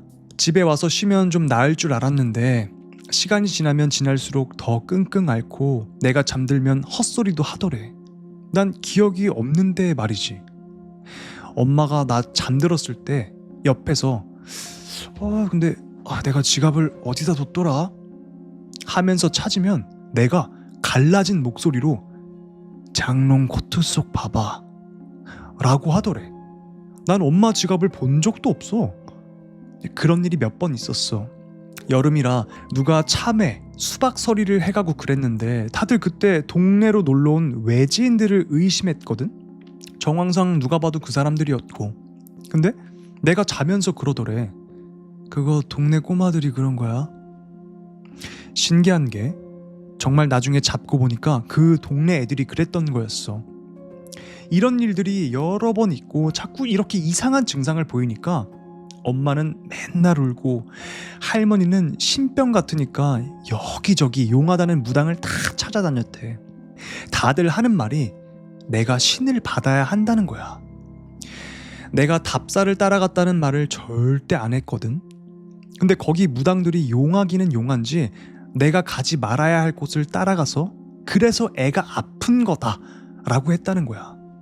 진작에 찾아왔으면 풀어줄 문제인데 이미 내 몸을 신에 맞추어서 감응을 시작했다고. 늦었다고. 그러니까 때봤자 그때뿐이라고. 몸이 그 지경이 돼서 이미 늦었다고 다들 그러더래. 근본적인 해결책은 신을 받는 거밖에 없다고 그런 거지. 엄마는 맨날 울고 할머니는 신 받는 것 말고는 다른 해결 방법이 없나 용하다는 데를 계속 찾아다니고 아빠는 화가 나서 맨날 술만 먹고 난 아파서 누우면 계속 헛소리만 해대고 그랬었어. 그러다가 할머니가 그분한테 전화를 걸었대. 그분이 무당 이런 게 아니라서 그 왜 아까도 말했지만 영능력으로 그런 걸 하는 게 아니라 그래서 또 연락을 안 드렸었는데 할머니가 지푸라기라도 잡는 심정으로 연락을 했던 거였거든. 그분이 엄마한테 그랬대. 나는 동쪽 방향을 조심해야 한다고 그 이야기를 안 했냐고 물었대. 동쪽에 귀신 괴자가 붙어서 조심하라고 그렇게 일렀었다고.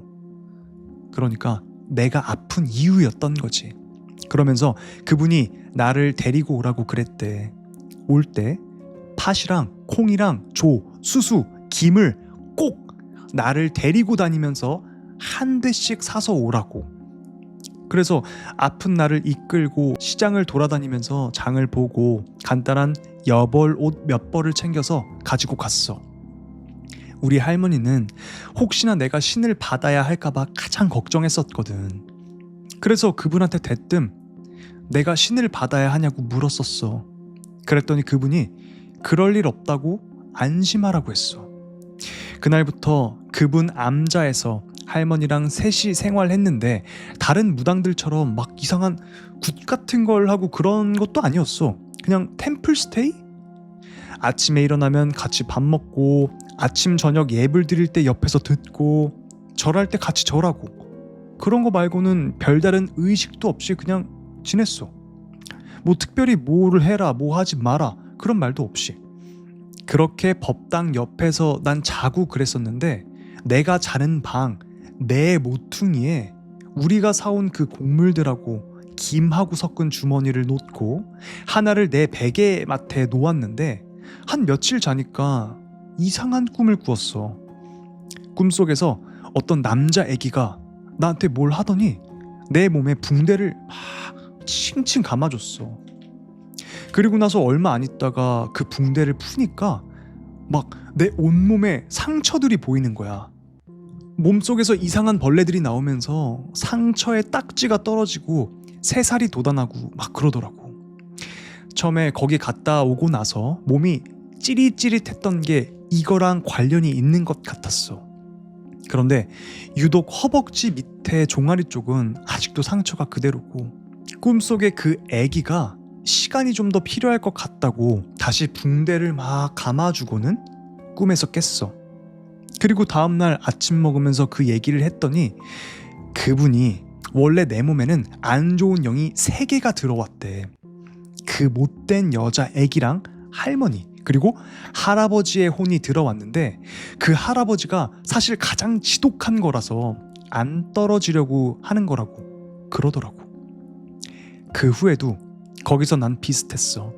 시간 맞춰서 같이 예불 드리고 그분한테 서예도 배우고 같이 약초도 따고 그거 막 말리고 그랬는데 며칠 지나니까 꿈에 그 남자 꼬마애가 나한테 빙그레 웃으면서 고생 많았다고 내 머리를 쓰다듬는 거야. 근데 웃긴 게 애기가 내 머리를 쓰다듬는데 난 꿈속에서 그게 되게 복받쳐서 애기가 무슨 나보다 어른인 마냥 그 애기를 앞두고 엉엉 울면서 깼어. 그 다음날 아침에 내가 꿈 얘기를 하기도 전에 먼저 알고 있다는 듯이 이젠 집에 가도 된다고 그러시더라고. 그러면서 절대로 앞으로는 그런 데 가지 말라고 그러더라고. 더불어 나 같은 사람은 함부로 어디 점집에도 가면 안 된다고. 거기 있는 것들 중에 안 좋은 것들도 나한테 다시 붙을 수가 있다고 그러더라고. 나중에 그분이 따로 해줬던 말이 있는데 원래 신기라는 게 한국 사람이라면 다 어느 정도씩은 있대. 오히려 신기 없는 사람 찾는 게 더 힘들다고. 근데 그 신기 있는 많은 사람들 중에 신을 받아야 할 사람은 진짜 극소수에 불과하대. 꼭 받아야 할 사람이 있기는 하지만 신기 있는 사람들은 정말 힘들 때 무당 찾아가서 점을 보고 그러면 신을 받아야 된다는 말을 듣는데 그러면 그때 한 곳 말고 다른 점집도 막 돌아다녀 보래. 진짜 내가 신을 받아야 될 사람인가에 대해서 말이지. 대부분의 신기 있는 사람 중에는 힘들고 그럴 때 가까운데 어디 가가지고 어떤 종교든 상관없이 공을 들이고 하면은 어느 정도 괜찮아지는 사람들도 참 많은데, 일부 못된 무당들이 괜히 그 사람들을 무당으로 만든다고 그러더라고. 진짜 받아야 할 사람들은 어떻게든 받게 되어 있다고 그랬어. 그러면서 내가 아팠을 때 진짜 나 이러다가 나 죽는 거 아닌가 하고 걱정했었다고 말을 했더니, 인간은 절대 죽이지는 않는다고 하더라. 정말 하다 안 되면 몸을 병신으로 만들기는 하는데 절대 사람을 죽이고 그러지는 않는데, 죽는 건 본인 선택인 거라고, 너무 걱정하지 말라고 그러더라고. 내가 역사 쪽으로 자꾸 뻗친 것도 그쪽 영향도 있다고 하더라. 본인 선택이라고 그러면서 이런 일이 나한테는 일종의 교통사고 같은 거라고, 너무 이쪽 일로 신경 쓰면 또 그런 일이 일어날 수 있다고, 기억도 하지 말고 그냥 긍정적으로 활력 넘치게 생각하랬어. 당분간은 그늘진 곳, 지하 카페 이런 곳도 가지 말고 햇살 많이 쬐고 그러라고 하시면서, 난 앞으로 평생 무당 되거나 그런 팔자는 아니라고, 오히려 그쪽으로 신경 안 쓰는 게 내 건강에 좋다고 그랬고, 나는 아직도 건강하게 잘 살고 있어. 다만 그 후유증으로 체질이 좀 이상해져서 어디 좀 음습한데, 좀 이상한데, 탁한 곳을 가면 등골이 쭈뼛하면서 신호가 와. 여기 안 좋은 데구나 라고. 그럼 난 얼른 그곳을 피해야겠다 라며 자리를 피하곤 해 라는 이야기였습니다. 이 이야기에서 제가 딱 눈에 띄었던 거는, 한국인들이라면 모두가 거의 다 신기가 있대요. 조금씩은. 그러니까 없는 사람을 찾는 게 더 어려울 정도래. 근데 그런 사람들이 다 무당이 될 필요가 없다는 거죠. 일부의 그 못된 무당들이 무당으로 끌어들인다 이 말인 거예요. 바로 다음 이야기 가볼게요. 자, 다음 이야기입니다. 제목, 무당이 될 뻔한 이야기 2편. 나 신내림을 받을 뻔했었어. 신병으로 너무 오래 고생했고 용하다는 점집 다 가봤는데 다들 하나같이 신을 받아야 한다 라고 하더라. 근데 그게 정말 죽는 것보다 싫었거든. 다행히도 좋은 분 도움을 받아서 무사히 해피엔딩으로 끝났어. 지금은 귀신이 보인다거나 그런 것도 전혀 없고 그냥 완전 평범한 보통 사람이야. 나는 점집에 손님으로 간 입장이 아니라 정말 무당이 될 뻔한 사람 입장에서 겪은 이야기니까 보는 관점도 다를 수밖에 없어.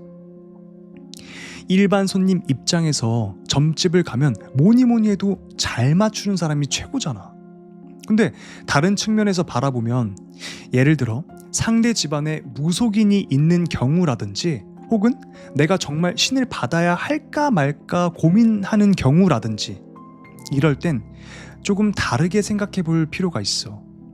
나도 그분께서 내 무병을 고쳐주면서 들었던 이야기인데, 그 이후로는 이쪽에 대해 더 묻지도 않았고 관심도 끊고 살고 있어. 첫 번째, 무속인 가족과 결혼 진짜로 대물림 될까? 흔히 무속인 집안이랑 결혼하려고 하면 꺼리잖아. 무당이 대물림 될까봐. 근데 그게 아니래. 대물림이 안 되는 게 오히려 정상이래. 누가 할아버지에서 엄마를 건너뛰고 나에게 막 이런 식으로 대물림 된다고 하는 말, 그거 다 거짓말쟁이들이 하는 말이래. 엄마가 무당인데 딸이 무당이 되는 경우는 이건 그 사람 운이 엄청 꼬였거나 풀리지 않는 일이 있어서 그런 거지, 이렇게 될 운명이니까 이렇게 된 거다라는 건 아니라는 거야. 원래 무당이 되는 건 안 좋은 걸 풀기 위해서인데, 그걸 제대로 못 풀면 신들이 경고하는 거래. 너 이래도 제대로 안 할래? 그럼 네 자식한테 이 일을 맡긴다? 라는 식이라는 거야. 그래서 그 무속인이 진짜 제대로 공을 들이고 업을 닦고 있다면 오히려 그런 집이 결혼하기에 더 좋은 집안이 될 수 있다는 거야. 그 사람을 통해서 집안이 잘 풀리고 남편이나 자식이 무당될 일도 없고 나쁜 기운 막아주고 복이 드는 거지. 근데 만약에 신내림 안 해도 될 사람한테 무리하게 신내림을 강요한다거나 이익에 눈이 멀었다거나 업을 제대로 못 닦는다거나 그런 식이면 그건 진짜 위험한 집안인 거지. 그리고 대대로 무속인 집안이라는 건 세상에 정말 드물대. 이건 세습무라고 해서 대대로 이어오는 무속 가문인데 주변 점집 중에서 10대, 그러니까 10대 이상 세습한 가문을 혹시 본 적 있어? 아마 없을걸?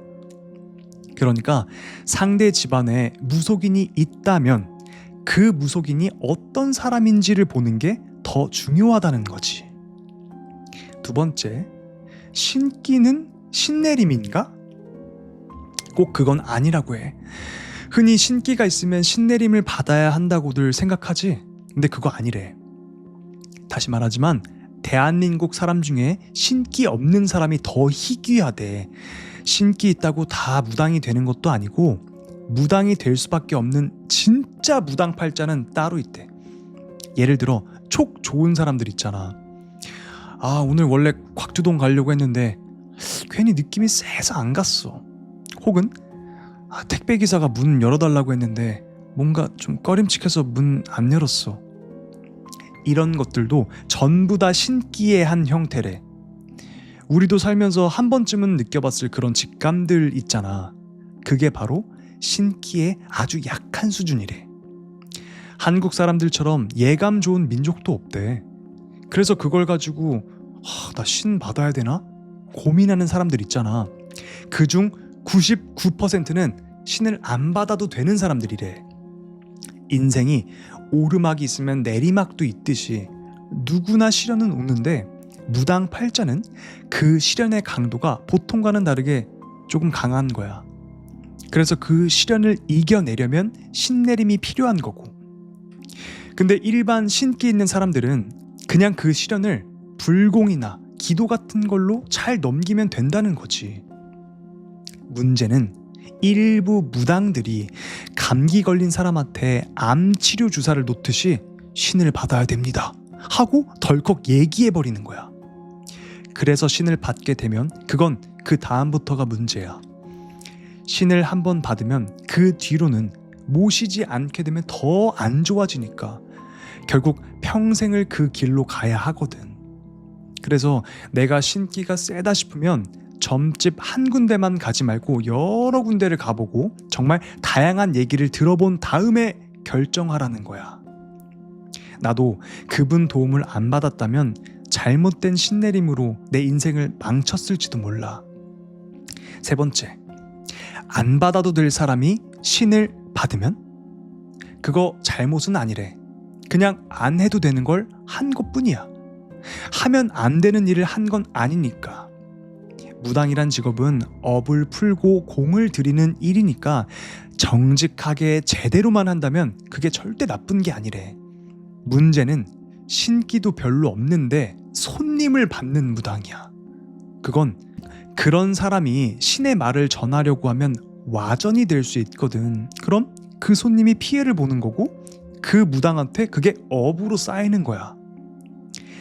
신을 받지 않아도 될 사람에게 신을 받으라 해서 진짜 신을 받게 만들었다면 그 무당은 업 중에서도 제일 무거운 업을 지는 거라고 하더라. 실제로 보면 신내림 받은 다음에 점집을 차리는 게 아니라 그냥 집에 쌀단지나 불단 하나를 모셔두고 조용히 공을 들이는 아줌마 아저씨들도 꽤 많아. 사람들 시선 때문에 쉬쉬 할 뿐이지. 그 사람들이 그렇게 해서 집안 문제를 잘 풀고 자식 잘 키우고 다 해피엔딩인 경우도 많거든. 실제로 딸이 무당팔자인데 엄마가 그게 너무 안타까워서 엄마가 대신 신을 받는 경우도 있대. 엄마가 더 열심히 공을 들이고 딸은 무사히 시집가서 애도 잘 낳고 잘 살고 엄마는 집안 업 다 닦고 복 받고 이런 경우도 있는 거야. 네 번째, 무당만이 신과 관련이 있는 건 아니야. 구슬하고 무당이 되지 않아도 스님이나 역사나 한문 전공한 교수님들 중에서도 공부 많이 하고 그쪽에 깊이 들어간 사람한테는 동자, 명도 혹은 명두 같은 영적인 존재가 따라 붙는다고 해. 이건 내가 그 암자에 있을 때 들은 이야기인데, 이런 사람들은 무속인이 아니라 공부로서 그 세계와 연결된 사람들이라는 거야. 무당처럼 몸을 빌려서 말하고 그런 게 아니라 그냥 느낌으로 도움을 조금 받는 정도? 그래서 학자들 중에서도 이런 영적인 도움을 받는 사람들이 꽤 있다고 하더라. 근데 말을 안 하는 거지. 그 말을 했다가 괜히 무당으로 오해받을 수도 있으니까. 이런 사람들은 진짜 희귀 중에 희귀래. 왜냐하면 그 분야에서 탑이어야 하고 인성, 생활, 학문 전부 열심히 살아야 하니까. 오히려 진짜 존경받아야 할 사람들이지. 이렇게 해서 내가 이 이야기를 정리해서 쓰는 이유는 혹시 나처럼 진짜 신내림을 고민하는 사람들이 있을까 봐야. 나도 수십 군데에서 신을 받아야 된다, 신을 받아야 된다 라는 소리만 들었어. 밤마다 몰래 울고 엄마가 속상해할까 봐 아무 말도 못하고 진짜 무섭고 그냥 죽고 싶고 그랬었어. 혹시 지금 그런 시기를 겪고 있는 누군가가 이 이야기를 듣게 된다면 아, 나도 해피엔딩이 될 수 있구나 하는 희망이라도 가졌으면 해서 정리해봤어 라는 이야기였습니다. 신기한 부분을 많이 알게 되었던 것 같아요. 모든 한국 사람들은 조금씩이라도 신기가 있다. 오히려 신기가 없는 사람들은 찾기가 힘들다. 그리고 신기가 있다고 해서 모두 신을 받아야 되는 건 아니다. 그리고 신을 받는 게 잘못된 건 아니다. 오히려 신을 받고 막 무당일을 하면서 손님 받고 그런 게 아니라 그냥 조용히 집에서 불단을 놓고 공양을 드리면서 그렇게 푸는 사람도 있다. 오히려 그런 사람들이 집안이 더 잘 되는 경우가 있다. 신은 대물림 되는 게 아니다. 오히려 대물림 안 되는 게 정상적인 거다. 일부 나쁜 무당들, 돈에 눈이 먼 무당들이 신을 받아야 돼요. 신을 받아야 돼요 하면서 신기가 애매한 사람을 꼬드겨서 돈을 받고 신내림을 내려주고 그렇게 하면 진짜 문제가 생긴다는 거지. 그거는 신을 받게 해주는 무당이 그 업을 굉장히 무겁게 받는다고 합니다.